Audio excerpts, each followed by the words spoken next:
I'm Evelyn Lee. And I'm Janine Chastain. We're collaborating on curated conversations to explore how the industry of architecture is changing. Together, we'll find ways to create new solutions to current challenges while elevating the value of architects. Welcome to Practice Disrupted.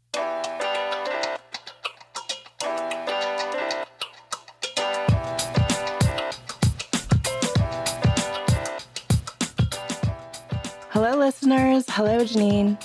Hi, Evelyn. Hi, Disruptors. Welcome to Season 5 of Practice Disrupted. So we've spent the last 2 years designing and building a podcast series that documents and supports this pivotal moment of industry change.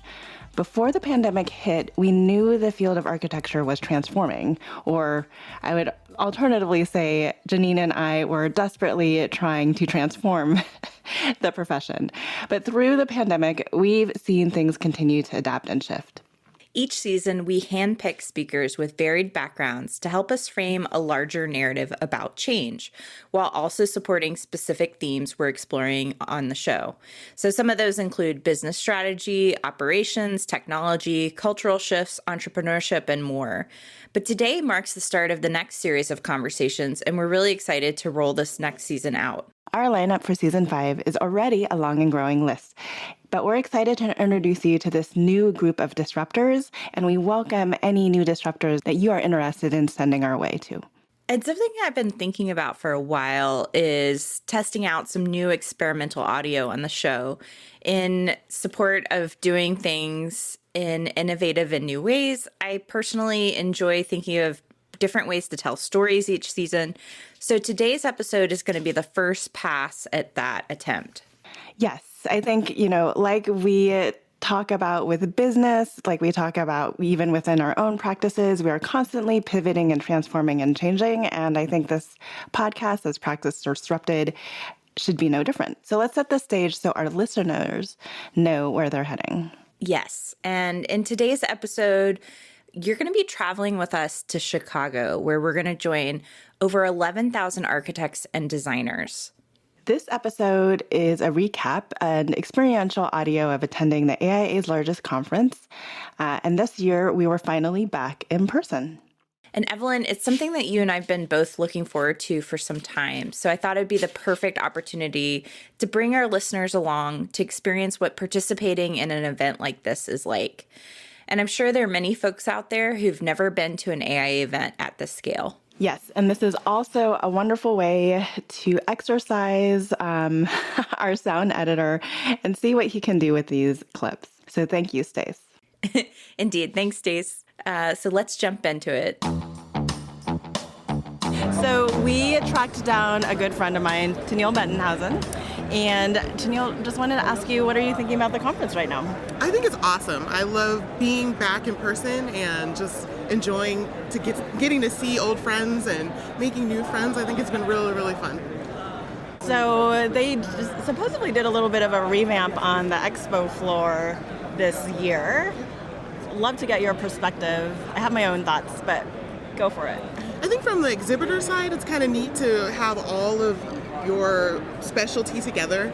So if you're looking for software, we do software. So if you're looking for software, you don't have to find, go over here and find this person or go over there and find this person. So I think it's kind of nice that we're grouped together to be able to have that synergy. There's a lot of our products that we actually rep, that we sell, that are also in the area. So when we're talking to people and I ask a question about kinship or, another like SketchUp, they're just here. So it's not like having to send people around. So I like the synergy. It's a big conference floor, so easy to get lost, but I think it's neat that we're all together. Did you go to the block party last night?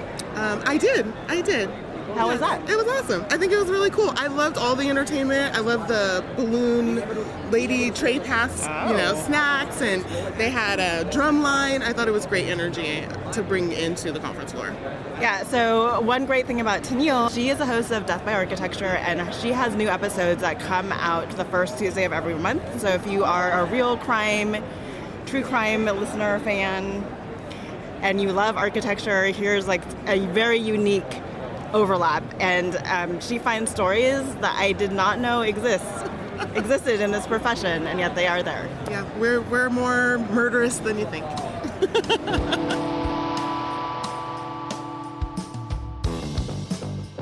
So I am here with Alex from the American Institute of Steel Construction, and he is also an associate director for AIA Houston. So Alex, you've been to multiple conferences. Yes. How many? What conference number is this for you? This is actually my 4th conference after the pandemic, so... After the pandemic? Well, we had the little pandemic, right, okay. So now we're back in person, and so it's been pretty A total of spectacular. 4, though. 4, yeah. Yeah. So how does this one rank to previous conferences for you? Well, I think it's definitely different because there was a long pause. Right. But I think it's probably one of the most appropriate places to host the architecture conference because of the architecture in Chicago. Mm-hmm. I think for me it has a special place because I consider this one of the steel cities, and of course I'm a fanatic for steel architecture. But it's been great to run into folks that sort of push the envelope in traditional and non-traditional architecture. So that's been pretty fantastic. So you've been spending a lot of time on the expo floor. Have you gone to any sessions? I have. I've been to the carbon neutral sessions and some of the educator sessions as well for sort of the EP emerging professionals contingent. Yeah. So as a younger architect or as an associate member, what do you think the younger professionals can get out of conference if you were to encourage them to go next year? Well, definitely networking opportunities are beyond belief, right? That's kind of the number one thing, to get to know your colleagues and to get to know how you might fit into the bigger picture of practice and sort of collaborating with even allied industries. There's lots of structural engineers that actually attend the conference as well. There's also product vendors that maybe would inspire some sort of inquisitivity and trying to figure out how you could really push the envelope of design itself. So I think it's very overwhelming because there's a lot happening, but it can be really fun, especially for folks who haven't attended the conference in the past. So we're in a cab driving back to the hotel. I've got Ilya Azarov and Britt Lindberg with me and Evelyn Lee. We are just catching up on the day from the first day of programming. So what do you guys think so far? What stood out to you at the event? We're just coming away from the first keynote session, and it was just really wonderful to see architecture and AIA's purpose highlighted on the big stage at the AIA conference here in Chicago. Lakeisha Woods, Dan Hart, Lee Bay, Jamie Molina, is that right? Gabolina? In conversation together about how do we work together as an organization of 94,000 individuals to do what we say we're going to do to progress climate action and equity in the world through our work in architecture. So seeing colleagues in person through this venue is super inspirational, and I'm excited to see what will come as well in the next few days. Wow, that was a lot. You go, Britt. That's amazing. Britt nailed it. Yeah, I mean, holy cow. I mean, what strikes me is I have not been in 3 years in a venue that has a lot of people. And seeing a lot of people, that's very striking. Very, very just striking. And to see all these architects. And then, the reassessing scale. I've met so many people in the last 3 years that are defined by a 2-inch by 2-inch box on my screen. And now seeing them live saying, oh crap, that person's 10 times taller than I thought. There's another person that's shorter than I thought. And just kind of readjusting the actual real world is very striking. So it's really that humanistic experience that's quite amazing to experience once again. So I really think that's amazing. Well said. I met a gentleman last night that I've only ever seen on screen, and to see him in 3 dimensions was just the most amazing experience. And have, in-person conversation. It really just is special, and makes you remember how important that is to connect in person. So we are here at the AIA Expo floor, and A22. I just bumped into Evan Troxel, and so I thought it would be fun to just get a soundbite from him to hear how the conference is going for you so far. It's been a whirlwind for us. This is the first time exhibiting. I normally come to these conferences just to meet the people, and maybe hit a keynote or two. I never do CEs. I can get those anytime. And then walk the expo floor a little bit. And so this time is flipped, right? The script has been flipped. I'm at a booth. The AIA brought us here, partnered with us to do this. And so setting this up. Hi, Brenda. I'll say hi in a minute. It's fine. Good to see you. Yeah, it's good to see you. Okay, so we set up the booth. It's been a total whirlwind. Like just approaching it from a completely different angle. You don't just get to land and show up.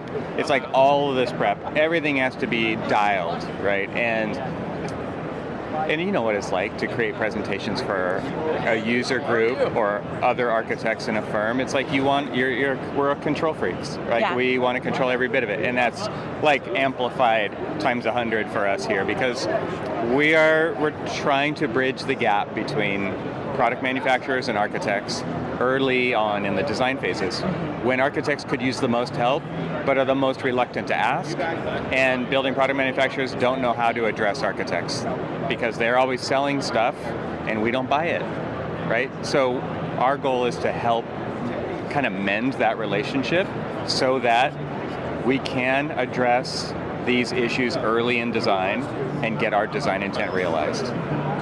That's our goal. And so here, we're just trying to say, hey, we exist. Yeah. And we're going to fully launch next year at A23 in San Francisco. Yes, that's a great So venue this for is it. it's in our backyard. We live in California. And we're trying to build some momentum for that. So we're hoping everybody here just becomes aware of what we're doing and has a great show. You know, it's so awesome to be back in person. It is. I know. I got really emotional yesterday Did at my you? presentation. I was on stage You're like and I real was people. sitting there going, oh my gosh, in the dark days of the pandemic, I was like, this felt so far away, and it was just like, okay, we're here, we're doing this. It was really nice. And like it's here. It's like really here, right? And unlike Zoom, you can't not turn your camera on here. Like we're here in the flesh, right? So I think that's fantastic too. It's like a lot of people have gotten emotional about this kind of thing, and it's just like it's amazing. Yeah. So the power, like that's the power of being face to face, connecting with real people. Like that's what we're trying to do with Text, but it's also what we're trying to do with the Peopleverse podcast, and just like show that relationships trump everything else. They trump the Google searches and the data and the PDFs and the cut sheets. It's like, no, like there's so much wisdom in people. And that's why we got into this business, was to like be the experts that we are and share that with other people.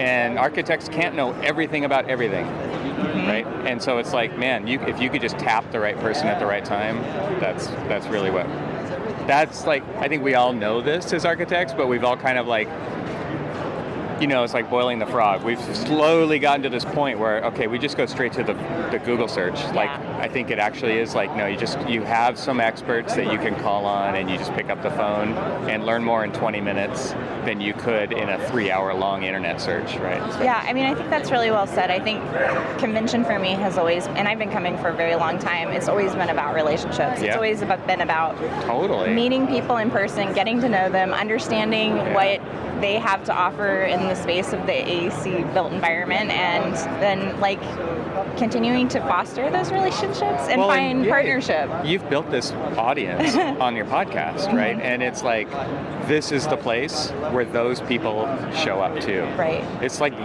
there's maybe 2 or 3 of these a year, and most people can't get to all of them, right? So like this is the one. Yeah, exactly. To get those connections together and really build that relationship, because it is more than just like over the computer. So. Exactly. Yeah. Well, I will be so pumped to come to San Francisco and see whatever booth design that you're going to have. But this It'll be way bigger than this one. This looks great. You've got like all kinds of, you have a massive TV, and it's populated with like a dashboard of all kinds of different things. It is. This is my tech, we're showing off a little bit. I can see, there's actually a camera pointing back at me. I can see myself on the screen in addition to different angles. Right. And then of course they're demoing some products and information. Yep. And then it looks like what's on the stand over there? We got some iPads here showing, just basically some talking points about the gap that exists. Yeah. and then that's it. I mean, we're going to be recording here in the booth, so that's why we've got this set up. It's like a conversational setting for some short audio, video grabs that we're going to then take and edit and produce content from throughout the next year. Capturing the thoughts of both sides. Awesome. Because we're actually here together, right? Yeah, so that's awesome. Yeah, I was just by the ArcCAD booth, and they said Mark's recording tomorrow with Entree Reconnect. I think the Gable Media team is like definitely showing up. Full force. Awesome. Yeah, it's gonna be a great show. Well, thanks, Kevin. Thank you. I'm here with Ben Kasdan and Grace Kim. They're two architects that have been involved with the AIA for quite a long time, and I just wanted to capture their perspective on why they've remained so involved with the AIA for so long. So there's a lot of organizations in the world, but there's really only one that's for architects, and it's this one. And it's easy for people to sort of criticize it, but I always felt like it's my duty, because I am an architect and I love architecture, that I have to do my best to give back to the profession and leave it better than when I found it. And to add to that, I would just say that if we don't get together and collaborate to further issues that we all feel passionate about, our strength is diminished. So when we can collaborate with others to further our message about advocacy or further our message about health, safety, and welfare, that is amplified by the, 100,000 members that we have. And it's a different voice than if you're speaking from just Grace Kim as an individual architect from Seattle, Washington, right? That's totally true. Yeah, I agree with that wholeheartedly. What has being involved in an organization at this scale done for your professional career? This organization has laid the foundation for my career. I know people think about it in the opposite, but that's not how it was for me. Before my firm saw me as a leader, this organization gave me those opportunities to learn how to lead in this profession, and I brought that back the other way to become a leader in my firm. That's interesting. And I think about, I definitely see that as well for myself, but I also feel like I have been able to, as a small owner of a small practice, been able to push at the profession. When the bigger firms say, oh, we can't do that because of X, Y, and Z, I always say, well, we can. And we're 12 people, we're 15 people. And I feel like that push and pull that we have at the Institute is great and healthy, right? If we were just working in these little silos of only the large firms or only the small firms, only firms of doing certain project types, that dialogue doesn't happen. And when we can, as an institute, look together and stop navel gazing, but really asking questions about like, how are we influencing the built environment, in different ways, and built environment within our community, our own offices, and our own culture. Like, I think those are healthy discussions to have. All right, so I'm here with Benjamin Ward, and he is joining me with Matt Dumich and Angela Matzi. And we're at the end of the convention. We've made it successfully through our conference, so I wanted to get a debrief from them on how the conference went. What stood out to you? I think it's been an amazing experience because we're finally back together. It feels so good to see friends and to hug them again. I think that's been the most uplifting thing for me. The COVID pandemic kind of put us in a bit of a funk maybe in our careers, and this was very rejuvenating. Excellent. Thank you so much, Ben. How about for you, Matt? I agree with Ben. It's great to be back together and see folks. And I think that the themes for me are things that I've been talking about a lot lately, but thinking about equity and equitable development, as well as sustainability and resilience. And that ranges from things that President Obama shared with the group to I just went to a session on low carbon concrete. So it was really great to be back together in person with folks. Also, this is your home turf. You're from Chicago, so how was that for you? This time I committed to being here at the conference rather than trying to pretend to work. So it was a worthwhile investment of time, but it's so gratifying to kind of share our city with architects. It's the epicenter of architecture. Excellent, thank you. And we're going to turn to Angela, who's a fellow podcaster and runs the show Architecting. So how about for you, Angela?